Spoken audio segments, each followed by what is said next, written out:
سامنے ہو تو اپنے نفس کے اوپر قابو رکھو. حکم الہی سامنے ہو تو اپنے نفس پر قابو رکھا جائے.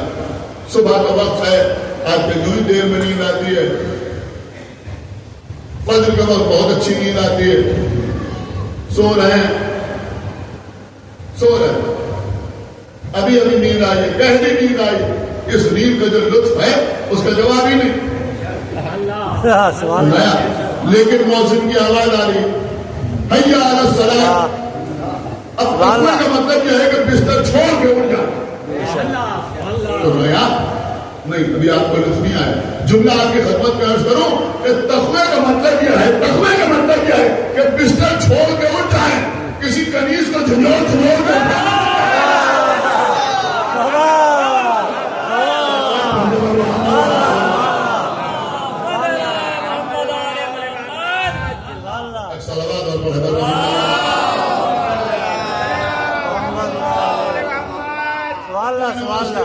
اسی کا نام ہے تقوی. یعنی اپنے نفس کے اوپر اللہ کے حکم کو ترجیح دینا, اسی کا نام تقوی ہے نا, یا کسی اور چیز کا نام تقوی ہے. لیکن میں سمجھتا ہوں جو لوگ نمازی ہیں وہی میری بات کو سمجھ سکتے ہیں. اور ظاہر سی بات ہے جتنے ہیں سب کے سب نمازی, کہ بھائی کتنا مشکل کام ہوتا ہے. ایک طرف بستر اپنی طرف کھینچ رہا ہے اور دوسری طرف مؤذن کی آواز آ رہی, اب یہ بستر چھوڑ کے نماز کے لیے جانا, کسی کا نام تقوی. تو کل ملا کے مسئلہ وہی ہے کہ کنٹرول کرنا, روکنا, اس کو کہتے ہیں تقوی. دیکھیں قبلہ, رک جانا بھی آسان نہیں ہے. شاید آپ سوچ بھی نہ رہا ہوں کہ میں آپ کو کہاں لے جا رہا ہوں. رک جانا بھی آسان نہیں ہے. رک جانا بھی کوئی آسان کام نہیں ہو. سنیں جنگ احزاب, میرے خیال میں تقوی کے سلسلے میں بالکل نیا رخ آپ کی خدمت میں پیش کر رہا ہوں. جنگ احزاب, جس کو جنگ خندق بھی کہا جاتا ہے. جنگ احزاب اس لیے کہا جاتا ہے کہ بدر میں, احد میں جب مسلسل مشرکین مکہ کو شکست ہوئی تو پھر وہ اکیلے نہیں ہیں, بلکہ ان کے جو حلیف قبیلے تھے, حلیف, لیکن سنیں کھلا, یہ مجلسیں جو ہیں یہ آپ یوں سمجھیں کہ یہ مدرسے ہیں, اور ایسے مدرسے ہیں جو حسین کی عطا اور زہرا کی دعا سے چلتے ہیں.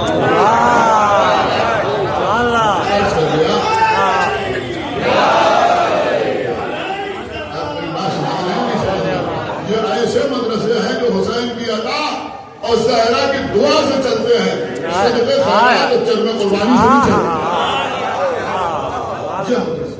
امام حسین علیہ السلام کی مجلس ہے, نہ معلوم کتنی باتیں بچوں کو معلوم ہو جاتی ہیں. ایک لفظ ہے قبلہ حریف,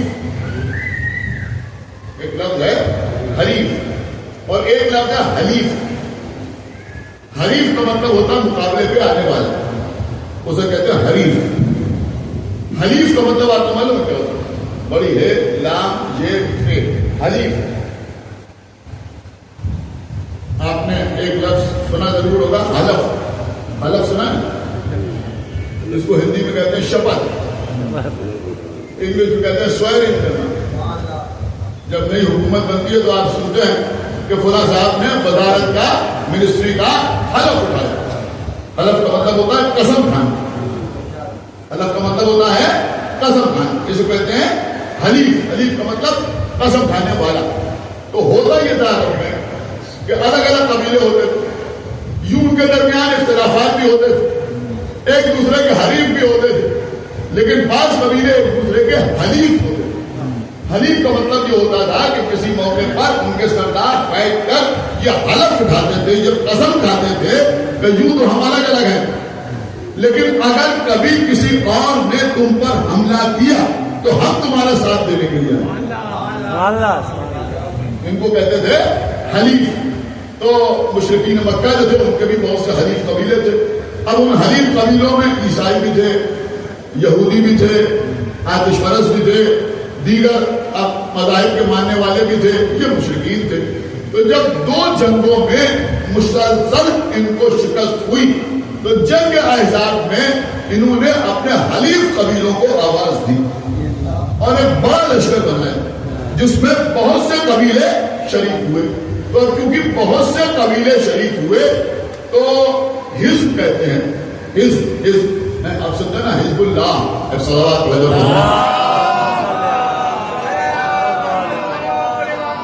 دوسرے جانے یا نہ جانے ہمارے بچوں کو ضرور معلوم ہونا چاہیے. آپ سنتے ہیں نا حزب اللہ. حزب اللہ کا مطلب کیا ہوتا ہے؟ حزب اللہ کا مطلب اللہ کا لشکر. حزب کہتے ہیں لشکر، فوج کو. حزب اللہ یعنی اللہ کا لشکر. تو حزب کا مطلب ایک لشکر، اور اگر بہت سے لشکر ہوں تو ان کو کہتے ہیں احزاب. تو چونکہ اس جنگ میں کئی لشکر مل کے آئے تھے رسول اللہ سے جنگ کرنے کے لیے، لہذا اس جنگ کو کہتے ہیں جنگ احزاب. اب جب بہت سے لشکر لڑنے کے لیے آئے پیغمبر کے پاس تو پیغمبر نے اپنے صحابیوں سے پوچھا کہ کیا کیا جائے، اس لیے کہ ہمارے لشکر کی تعداد کم ہے، یہ بہت زیادہ ہے.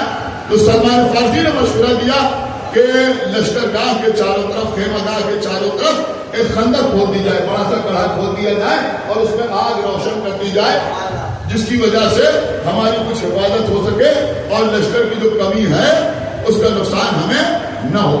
تو پیغمبر نے سلمان کے اس مشورے کو قبول فرمایا. تو چونکہ اس میں خندق کھودی گئی لہذا اسے جنگ خندق بھی کہا جاتا ہے. صلوات علیہ.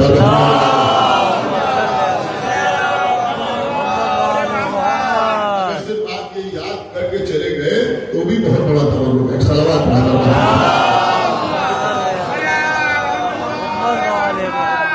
تو اسی جنگ کو جنگ احزاب بھی کہا جاتا ہے اور اسی جنگ کو جنگ خندق بھی کہا جاتا ہے.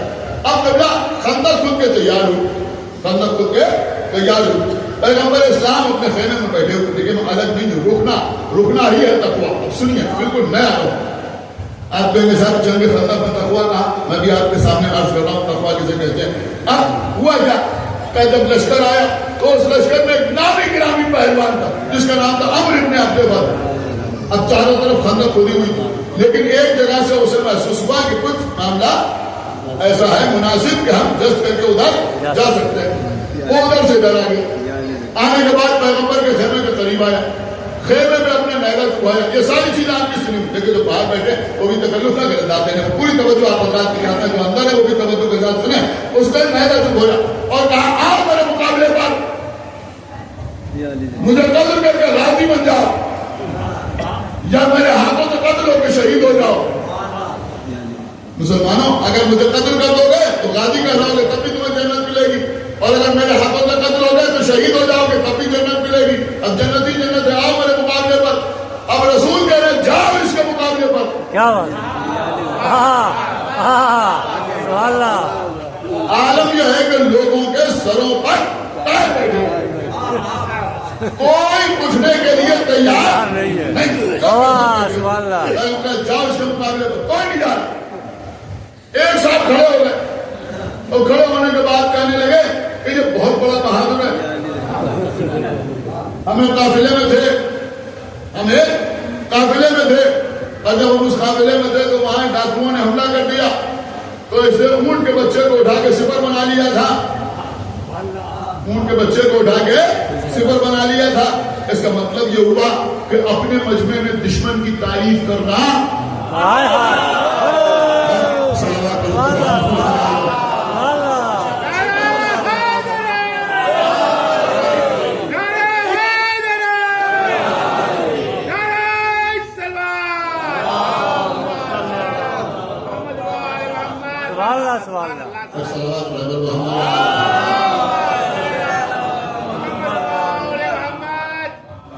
تو اب جب انہوں نے اس کی تعریف کی تو رسول نے فرمایا من حاضر کون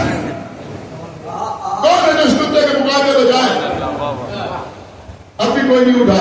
لیکن ہم روایت میں لکھا ہے کہ جب رسول کہتے تھے کون ہے اس کے مقابلے میں جائے تو مولا علی کھڑے ہو گئے. علی جبن ابی طالب، علی جبن ابی طالب. لیکن یہ کم پڑھا جاتا ہے، بار بار کہتے تھے میں علی جبن ابی طالب، میں علی جبن ابی طالب.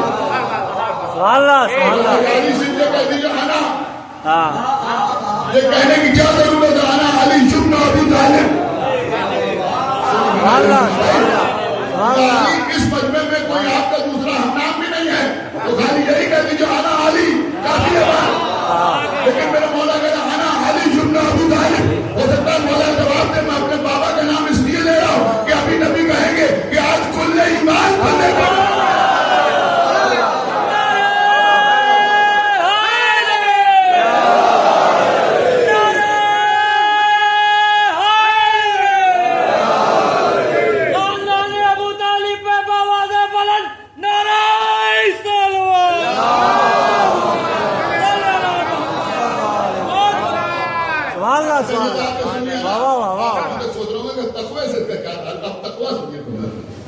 سنیے تقوی کا مطلب روکنا تقوی کا مطلب روکنا اب جیسے ہی مولا کائنات کھڑے ہوئے رسول اللہ نے فرمایا یاری بیٹھ جائیے روایت میں ملتا ہے جتنی سرعت سے کھڑے ہوئے وہ 3 دن سے بیٹھ گئے 3 دن سے مولا علی بیٹھ گئے پھر نبی نے کہا کون ہے جو اس کے مقابلے میں جائے علی کھڑے ہوئے نبی نے کہا یا علی بیٹھ جائیے پھر بیٹھ گئے میرے مولا 4 یا 5 مرتبہ میرے مولا کھڑے ہوئے ہر بار نبی کہتے تھے یا علی بیٹھ جائیے کہ اللہ کے رسول آپ کو تو معلوم ہے یہی جائیں گے کیوں کہہ رہے ہیں کہ بیٹھ جائیے کہ تمہیں معلوم نہیں کہ تو پہلی آواز پہ کھڑے ہو گئے اب اگر پہلی بار میں بھیج دیتا تو لوگ کہتے وہ تو علی کھڑے ہو گئے ورنہ جانے کے لیے تو پرمیاں بھی تیار ہیں صلوات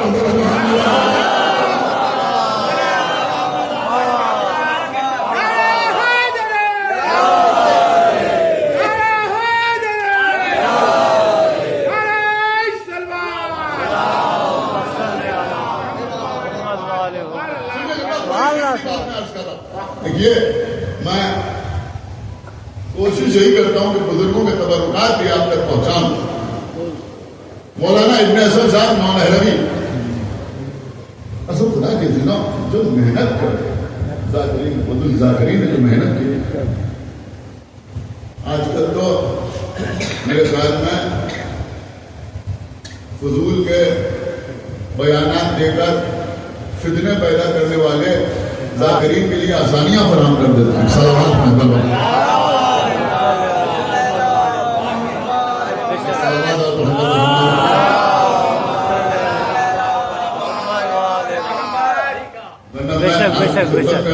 تھوڑا سا آپ پڑھیے علامہ رشید راضی کی میری سے سنیے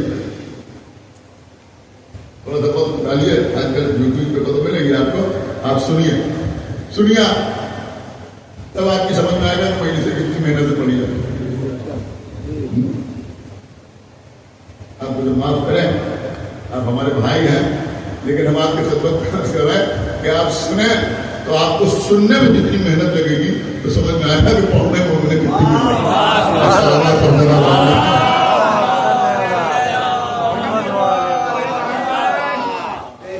تو اسی طرح سے یہ مثلاً علامہ ابن حسن نونہروی صاحب کو بہترین خطیب علامہ صدیق حسن گزرے اسی لکھنؤ میں حسن بارمی صاحب کو یہ وہ ذاکرین ہے جن کو ہم نے نہیں سنا لیکن ان کے بارے میں سنا تو ابن حسن نونہروی صاحب کرتا ہے اب آپ دیکھیں سنیں ہوگا کیا غلط نقطہ پیش کیا سنیں اور یہ اس لیے تاکہ سب ایک چیز سمجھ میں آ جائے کہ مناظرہ ہمیشہ ذاکرین کی مجالس کا جز رہا کوئی نئی بات نہیں ہمیشہ اور مومنین نے ایسی برداشت دی اب ابن حسن نونہروی صاحب کے لیے کوئی یہ تو کہہ نہیں سکتا کہ صاحب وہ مدرسے میں نہیں پڑھے تھے وہ عالم نہیں تھے عربی نہیں جانتے تھے جانتے تھے نا اس وقت کے جو بڑے بڑے ہیں سمجھ رہا ان میں بہت سے ان کے شاگرد ہیں اور سماج اس کو فکر کرتے ہیں کہ ہم ان کے شاگرد کے بیٹے ہیں صلوات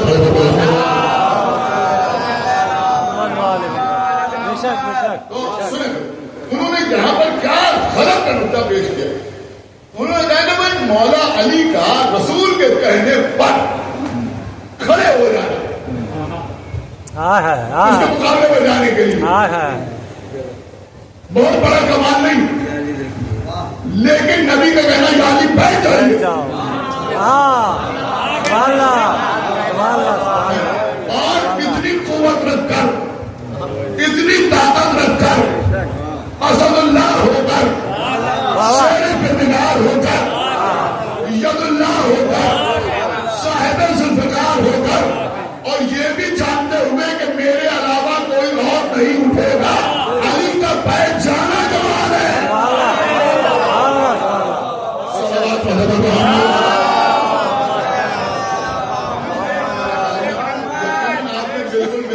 کے ساتھ سنا بڑی قیمتی بات میں نے عرض کر دی کہ اتنا اختیار رکھے جب نبی نے کہا یا علی بیٹھ جائیے تو مولا علی بیٹھ گئے حالانکہ مان لو کہ ہم ہی کو جانا تھا بعد میں گئے بھی کھولے لیکن مولا علی بیٹھ گئے ایک بار نہیں دو بار تین بار چار بار پانچ بار مولا علی بیٹھ گئے اٹھے نبی نے کہا بیٹھ جائیے فوراً بیٹھ گئے فوراً بیٹھ گئے وہ فرماتے تھے کہ علی کا بیٹھ جانا کمال وہ فرماتے تھے کہ مولا علی کا رسول کے کہنے پر کھڑے ہو جانا علی کی شجاعت کی دلیل ہے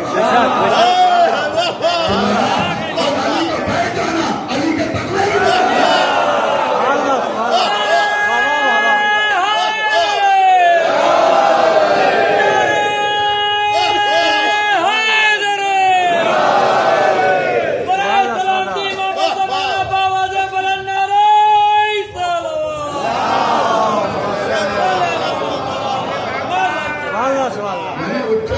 لیکن جیسے ہی نبی نے کہا یا علی بیٹھ جائیے ویسے ہی مولا علی بیٹھ گئے اب نقطہ سنیا ابن اسد نہروی کا اب جس کے دل میں اہل بیت بستے ہیں نہیں قبلہ میں آپ کی خدمت میں کروں خالی اہل بیت بستے نہیں جس کے دل میں اہل بیت سے محبت ہے اہل بیت کے دشمنوں سے نفرت ہے وہ جملے میں خاموش نہیں رہ سکتا مرحوم ابن اسد نہروی نے کہا کہ بھائی یہ علی تھے کہ نبی نے کہا کہ بیٹھ جاؤ تو علی بیٹھ گئے ایک وہ بیوی ہے کہ اللہ کہنا کرنا فی بیوتکن اپنے گھر میں قرار کے ساتھ بیٹھو مگر بیٹھ نہ سکی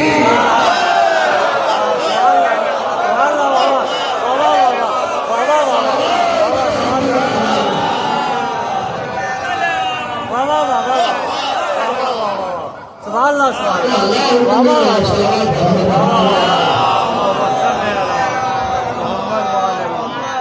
سبحان اللہ سبحان اللہ ہاں ہاں مسئلہ ہے میں نے کچھ سال پہلے آغا باخر کے مامباڑے میں پورا عشرہ پڑھا تھا سرکار قمر بنی ہاشم رحمان غالباً اس کا عنوان تھا معصوم اور تمنا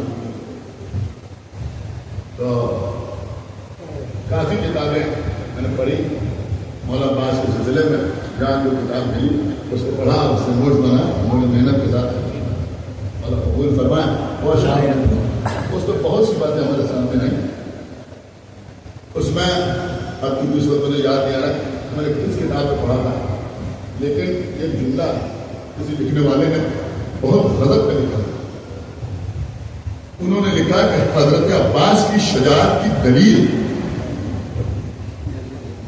بلکہ انہوں نے لکھا کہ حضرت عباس کی شجاعت کی سب سے بڑی دلیل دریا سے فوجوں کو ہٹا دینا نہیں ہے بلکہ حکم حسین پر اپنے ہی لگائے ہوئے خیمے دریا کے کنارے سے ہٹائے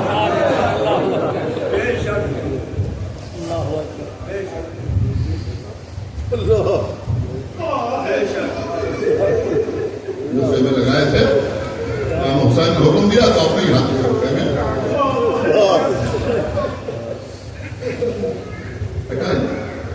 یہ ہے شریعت کی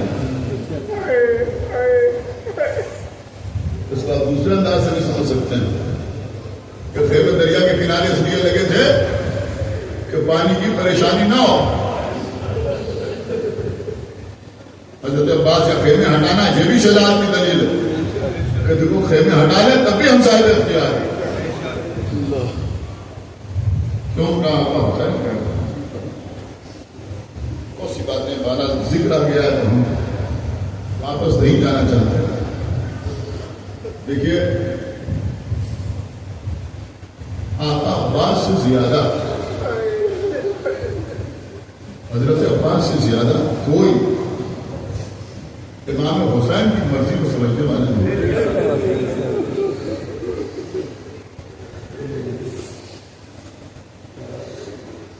روحانی اعتبار سے اور انسانی فطرت کے اعتبار سے بھی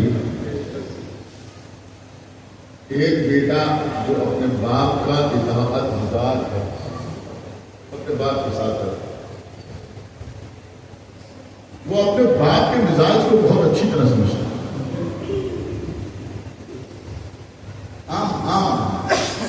کوئی روحانی مسئلہ نہیں، کچھ نہیں، آپ کا بیٹا اگر آپ کے ساتھ رہتا ہے اور آپ سے محبت کرتا ہے، آپ کی اطاعت کرتا ہے، تو وہ آپ کے مزاج کو اچھی طرح سمجھتا ہے۔ اگر کہیں کسی سے کوئی معاملہ ہو جائے تو کوئی دوسرا سمجھے یا نہ سمجھے، لیکن آپ کا بیٹا ضرور سمجھ لے گا کہ ہمارے بابا کا نیکسٹ اسٹیپ کیا ہے۔ تو بالکل فطری بات ہے، میں عرض کر رہا ہوں، یعنی کوئی دوسرا تم بھی سمجھے کیا پتہ نہیں یہ کریں گے یا وہ کریں گے وہ کریں گے، لیکن آپ کا بیٹا جو ہے وہ سمجھ لے گا کہ ہمارے بابا یہ نہیں کریں گے، یہ کریں گے۔ کیوں؟ اس لیے کہ وہ گود میں پلا ہے اور اس نے بالکل بچپن سے اپنے باپ کو دیکھا ہے، تو اسے معلوم ہے کہ ہمارے باپ کا مزاج کیا ہے۔ تو ہمارا بیٹا ہماری گود میں پلے تو ہمارے مزاج کو سمجھتا ہے، تو عباس حسین کی گود میں پلے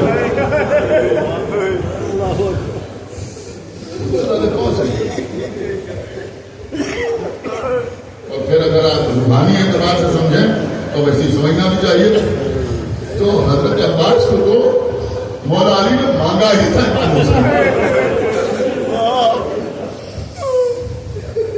مقصد خلقت ہی حسین تھے،